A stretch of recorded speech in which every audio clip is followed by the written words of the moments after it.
Tiago, eu queria entender, assim, exatamente o que aconteceu hoje, sabe, aproveitar a sua presença aqui, porque, muita teve muita desinformação, teve muita informação desencontrada também, chegando todo dia, né, desde que eu abri a Uhum. internet, a gente vê várias fontes e, assim, do que eu pude filtrar, e aí eu gostaria de ouvir a sua opinião, é que houve uma atualização e que não era compatível com versões antigas do Windows, né?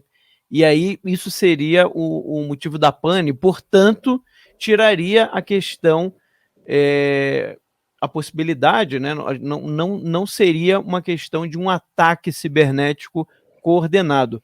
Porque é óbvio, quando a gente vê, foram mais de 24 mil voos, diversas cidades do mundo inteiro afetadas, no Brasil foram pelo menos 4 bancos afetados, houveram outros bancos no resto do mundo, parte de telecomunicações, ou seja, quando a gente vê algo que afeta, né, o mundo inteiro desse jeito, a primeira coisa que eu pensei quando eu li era que eu falei, olha, isso aqui está com cara de um ataque, está com cara de um ataque cibernético, ou seja da Rússia, seja da China, ou de algum outro agente que a gente não saiba, mas logo depois vieram vários esclarecimentos descartando essa possibilidade e seria muito mais um bug, né, do que uma falha ali, do que de fato um ataque cibernético. Se você puder explicar assim um pouco mais resumido para a gente o que foi que de fato aconteceu pelo que você viu até agora?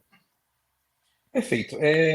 Eu acho que a primeira coisa que a gente tem que entender, aí de uma maneira mais simplista possível, é que essas empresas que hoje foram afetadas, elas têm lá diversos softwares, diversas aplicações que elas utilizam no dia a dia e que essas aplicações elas funcionam de maneira orquestrada, né? Como vocês podem imaginar também, você imagina uma companhia aérea. A companhia aérea ela pode desenvolver um software ou outro, mas o negócio da companhia aérea não é desenvolver software. Então ela vai no mercado e busca soluções para complementar aquilo que ela tem em casa, que é mais ligado ao core da sua atividade, aquilo que ela faz, né? Então, dito isso, o que acontece? Existe um grande provedor hoje de tecnologia ligado à parte de cibersegurança, que é a CrowdStrike. E a CrowdStrike, ela tem uma dessas aplicações, um desses agentes, se chama Falcon, e ele trabalha muito com a parte de proteção contra ransomware. Quando a gente fala de proteção contra ransomware, são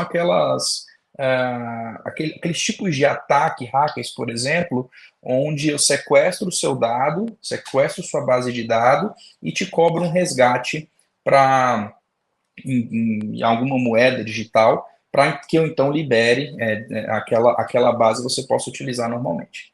Então, o problema ele aconteceu não na Microsoft, mas na CrowdStrike. A CrowdStrike rodou no dia de ontem uma atualização nesse agente, no Falcon, e essa atualização é que gerou a incompatibilidade com diversos outros sistemas, principalmente Microsoft, mas a gente também teve relato com relação a outras clouds, Azure, por exemplo, Azure que é da Microsoft e outras como, por exemplo, a AWS, que é da Amazon, né? E aí desencadeou esse efeito cascata. Eu tenho falado bastante disso ao longo do dia, acho que eu já devo estar na terceira ou quarta entrevista a respeito desse tema. Eu sempre tento usar um exemplo para simplificar e fazer com que as pessoas entendam um pouco melhor do que a gente está falando. Se você pegar um carro, por exemplo, um carro é composto de diversas peças. E aquela montadora onde você compra o carro, ela não faz todas as peças do carro. Por exemplo, vai ter um fabricante que vai entregar para aquela montadora pneus, né? E esses pneus ela vai entregar para a montadora A, para a montadora B, para a montadora C. E quando eu tenho uma falha na cadeia relacionada a pneus, aquilo vai impactar a empresa A, a empresa B, a empresa C. E foi assim que aconteceu no dia de hoje. A CrowdStrike é um dos principais players hoje de segurança e tinha por trás, né, desse agente, o Falcon, um suporte para diversas outras empresas. Então, isso teve uma dimensão no nível que a gente está falando, com prejuízo que entendo que seja imensurável. Agora, uma curiosidade em relação a esse apagão que nós tivemos hoje, Iago, isso acabou aguçando, as pessoas estão acessando nessas últimas horas muito na Netflix um filme que se chama O Mundo Depois de Nós. Esse filme que, inclusive, ele foi produzido por Barack e Michelle Obama. Você tem conhecimento dessa produção e, de fato, dá para comparar? Porque muitas pessoas que assistiram esse longa-metragem falam, inclusive, que esse filme passa uma mensagem, né, uma espécie de alerta de algo que poderia acontecer e que talvez seria uma espécie de algo semelhante ao que aconteceu hoje. Qual que é a sua opinião em relação a isso? Existem diversas produções hoje que relatam muito essa dicotomia do homem com a máquina, né? Então, não só o filme que você mencionou, mas Privacidade Hackeada e uma série de outras produções que tratam desse ponto, né? A gente primeiro tem que lembrar que a grande parte disso é ficção, mas em alguma medida traz uma mensagem que é interessante. Eu acho que a grande mensagem, duas mensagens que nós temos hoje, no dia de hoje, primeiro, relembrar o quão dependente nós somos da tecnologia, né? E deixar um alerta para as grandes empresas, até para as empresas médias, e principalmente para o governo, sobre a possibilidade de prejuízo quando o uso da tecnologia é mal empregado, né?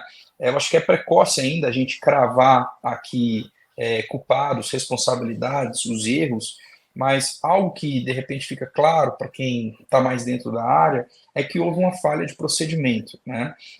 Então, em soltar uma atualização que de repente ou não tivesse passado por testes suficientes para isso, não é possível dizer isso agora, ou talvez de não ter colocado isso num ambiente de teste. Então, assim, mas de fato há um erro de procedimento que comumente, pelos frameworks hoje de segurança a nível mundial, para se colocar algo da forma como foi em produção e replicar e aplicar já em larga escala, teria que ter sido submetido a diversos testes, né? Então, eu não quero aqui cravar a responsabilidade, eu acho que não é esse o interesse hoje. Todo mundo que, em alguma medida, trabalha com segurança e está envolvido nesse tipo de projeto sabe que, para o momento de hoje, a maior preocupação é garantir a estabilidade dos sistemas para que os serviços possam voltar. Agora sim, depois a gente vai entrar numa fase de investigação, de entender melhor o que aconteceu, com o interesse de ver as oportunidades de melhoria para que isso não volte a se repetir. Não adianta tentarem te impedir de assistir aos meus vídeos. Nós sempre vamos dar um jeitinho para que você fique por dentro de tudo que tá rolando. E agora você pode ter esse acesso a todos os meus conteúdos com o aplicativo da nossa família. Com o app do Te Atualizei, você vai ter acesso no seu celular a todos os conteúdos que eu faço para te atualizar com o rumo óbvio das coisas. Vai ser só um clique para você assistir a tudo isso aqui. Os meus vídeos exclusivos que eu faço no sofá, as edições especiais do News, o meu jornal semanal, documentários sobre temas de política, podcasts, entrevistas e muito mais. Por enquanto, o app está disponível apenas para quem tem Android, mas daqui a pouco vai sair a versão para iPhone. Libere seu acesso a todos os meus conteúdos que estão disponíveis somente na minha plataforma.